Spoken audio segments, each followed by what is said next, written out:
guys, welcome back! In today's video I want to talk about which orchids can be grown in semi-hydroponics and which are not suited for this culture method.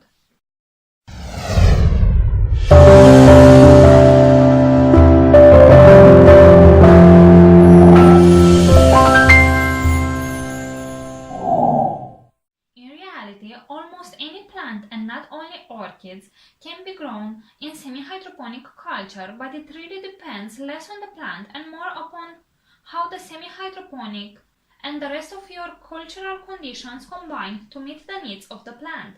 When I decide about a specific orchid, I look especially in the plant structure, growth and flowering habit, and also in the natural habitat of the plant.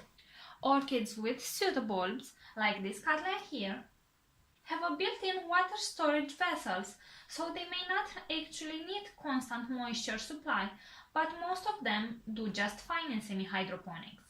In the other extreme, for example, bulbophyllums, like a lot to stay well watered, and they do absolutely great in the semi-hydroponic culture, as long as you manage the growth habit of the orchid, because sometimes bulbophyllums can grow somewhat weird and long rhizomes, and that is why most people mount them. I actually have a bulbophyllum Elizabeth and buckleberry that is potted in semi-hydro, but that is a type of bulbophyllum that has quite a nice growth habit.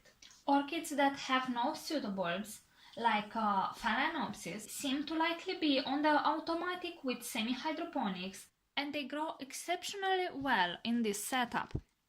This orchid is doing amazing and is growing a lot of root tips, and I will try to show to you a picture of how she looked back in the spring when she was potted in a mixture of leca and ceramis in normal pots.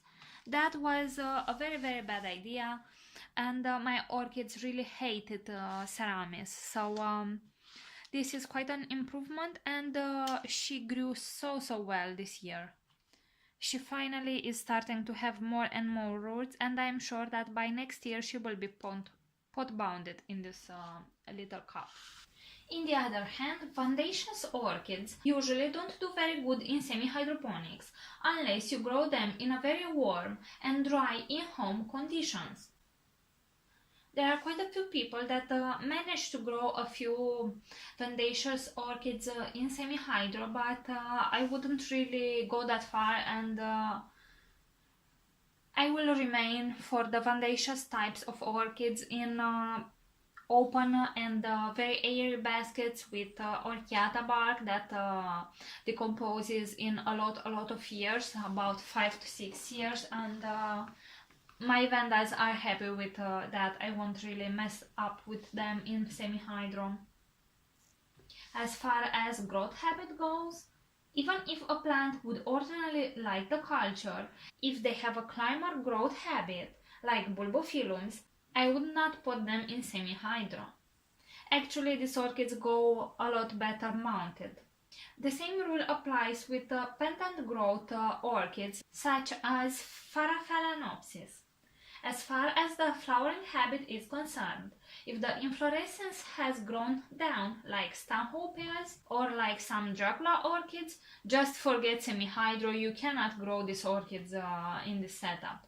So, when we are deciding if an orchid is suited for semi-hydro, we need to evaluate all these factors together, and we need to do a little bit of homework and look back in the orchid backgrounds before we actually decide if it is suited or not.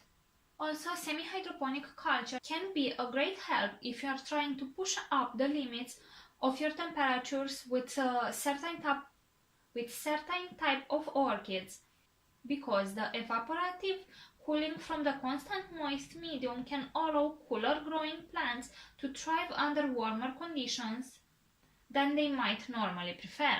And I will give here as example Masdevallia orchids and Miltoniopsis orchids, and also Dracula orchids. These usually are more cooler growing orchids, and a lot of people have troubles growing them in bark and moss, but they absolutely thrive for me in semi-hydro. You all already know that.